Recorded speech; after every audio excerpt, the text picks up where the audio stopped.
Stroke সাধাৰণতে বাথৰুমতে বেছিকৈ কিয় হয়? কেতিয়াবা কথাখিনি ভাবি চাইছেনে? আমি যে বেছি সময় শুনো মানুহজন গা ধুব গৈছিল আৰু বাথৰুমতে ষ্ট্ৰোক হৈ মৃত্যু ঘটিলে। কাৰণটো কি বাৰু জানেনে? গৰম দিনত বহুত মানুহে গৰমৰ পৰা পৰিত্ৰাণ পাবলৈ ঠাণ্ডা পানী মূৰত ঢালি দিয়ে আৰু তাৰ পিছত মানুহজনৰ মৃত্যু হয়। ইয়াৰ কাৰণ কি বাৰু? জানো আহক। যদিহে এতিয়ালৈকে আপুনি আমাৰ চেনেলটো ছাবস্ক্ৰাইব কৰা নাই, তেন্তে এতিয়াই ছাবস্ক্ৰাইব কৰক এনেকুৱা স্বাস্থ্যসন্মত ভিডিঅ'বোৰ পাই থাকিবলৈ। লগতে ওচৰত থকা বেল আইকনটো টিপি দিবলৈ নাপাহৰিব। আহক আমি এতিয়া জানো ষ্ট্ৰোক সাধাৰণতে বাথৰুমতে বেছিকৈ কিয় হয়।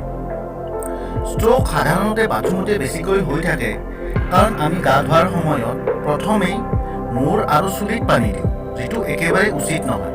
এইটো গা ধোৱাৰ ভুল পদ্ধতি। এইভাৱে প্ৰথমে মূৰত পানী দিলে ৰক্ত প্ৰবাহ দ্ৰুতগতিত মূৰত উঠি যায় আৰু লগতে কেশিকা আৰু ধমনী একেলগে ছিঙি যাব পাৰে। ফলস্বৰূপে ঘটে ষ্ট্ৰোক আৰু মাটিত পৰি যোৱা ঘটনা। কাৰণ মানুহৰ শৰীৰত ৰক্ত সঞ্চালন এটা নিৰ্দিষ্ট তাপমাত্ৰাত হৈ থাকে। শৰীৰৰ তাপমাত্ৰা বাহিৰৰ তাপমাত্ৰাৰ লগত মিলাবলৈ কিছু সময় লাগে। লগতে আমাৰ শৰীৰৰ তাপমাত্ৰা ওপৰলৈ বাঢ়ি গৈ থাকে আৰু মূৰৰ তাপমাত্ৰা সৰ্বোচ্চ থাকে। চিকিৎসকৰ মতে মূৰত প্ৰথমে পানী দিলে লগে লগে মূৰত ৰক্ত সঞ্চালন গতি বহু গুণে বাঢ়ি যায়। সেই সময়ত বাঢ়ি যাব পাৰে ষ্ট্ৰোক হোৱাৰ সুযোগ। অতিমাত্ৰা ৰক্তচাপৰ ফলত মস্তিষ্কৰ ধমনী ছিঙি যাব পাৰে। চিকিৎসকসকলৰ মতে গা ধোৱাৰ সময়ত কিছু নিয়ম মানি চলি গা ধোৱা উচিত। সঠিক নিয়ম মানি গা নুধুলে হ'ব পাৰে মৃত্যু।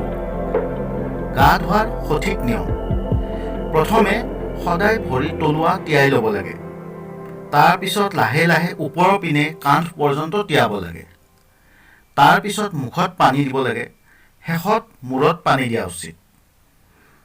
এই পদ্ধতি যাৰ উচ্চ ৰক্তচাপ, উচ্চ কলেষ্টেৰল আৰু মাইগ্ৰেইন আছে তেওঁলোকে নিশ্চয় পালন কৰা উচিত। এই তথ্যখিনি বয়সীয়ালসকলক আৰু আত্মীয় স্বজনক অৱশ্যেই জনাই ৰাখক। তাৰ বাবে আজিৰ পৰা গা ধোৱাৰ সময়ত অলপ সাৱধান হওক আৰু লগতে আমাৰ ভিডিঅ'টো চাই কেনেকুৱা পালে কমেণ্ট কৰি জনাব বুলি আশা ৰাখিলোঁ। ধন্যবাদ।